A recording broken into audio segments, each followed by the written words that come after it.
I put dozens of electric eels in the villa pool, kept a huge Tibetan Mastiff in the bedroom, and calmly waited for my ex-girlfriend to come looking for me. In my last life, while I was back in my hometown for New Year's, my ex secretly picked the lock to my house and brought her whole family to celebrate in my villa. Not only did they ruin my custom mattress worth hundreds of thousands and drink my premium wine, but her 2 nephews also wrecked my figures and Gundam models all over the house. When I came home and saw the mess, I demanded compensation.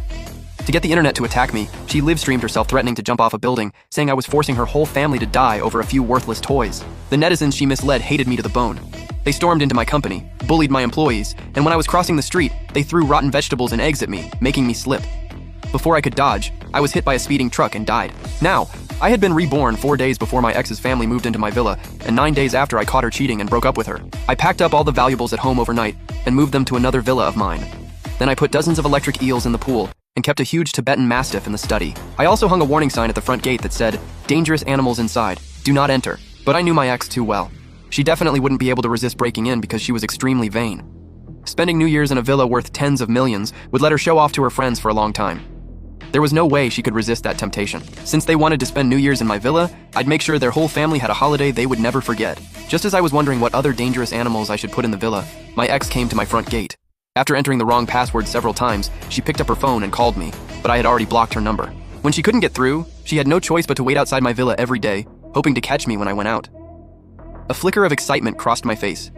Everything was exactly the same as in my last life. After I walked out, Lucy stopped me right away, looking a little anxious. "Jack, when did you change the villa's password? Why didn't you tell me? Now I can't even get in." I looked at Lucy coldly, amazed by how shameless she was. "We already broke up. We have nothing to do with each other now, and this is my house. Get lost." Lucy's face turned a little ugly. "I'm sorry. I really know I was wrong. Please forgive me." She stepped forward and grabbed my hand, her face full of pleading. I was tricked by that man too. That's why I made the kind of mistake every woman could make. I promised my parents I'd bring them to the city for New Year's, but now we don't even have a place to stay.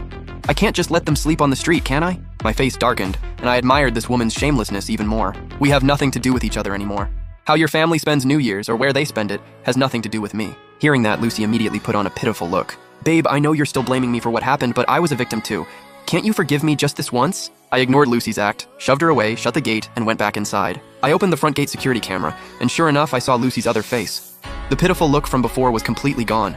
Now she looked hysterical, with madness in her eyes. "Oh, so that's how it is, Jack. I came to make up with you, and that was me giving you face. How dare you treat me like this? Whether you agree or not, I'm staying in this villa." Seeing Lucy act like this, the corners of my mouth lifted slightly. "You want to spend New Year's at my house? Then I'll make sure your family has a New Year's they'll never forget." Lucy was an extremely materialistic woman. After she hooked up with a man she thought was richer than me, she went straight to a hotel with him. When I found out, I decisively broke up with Lucy. But that so-called rich guy she hooked up with was actually just a broke loser pretending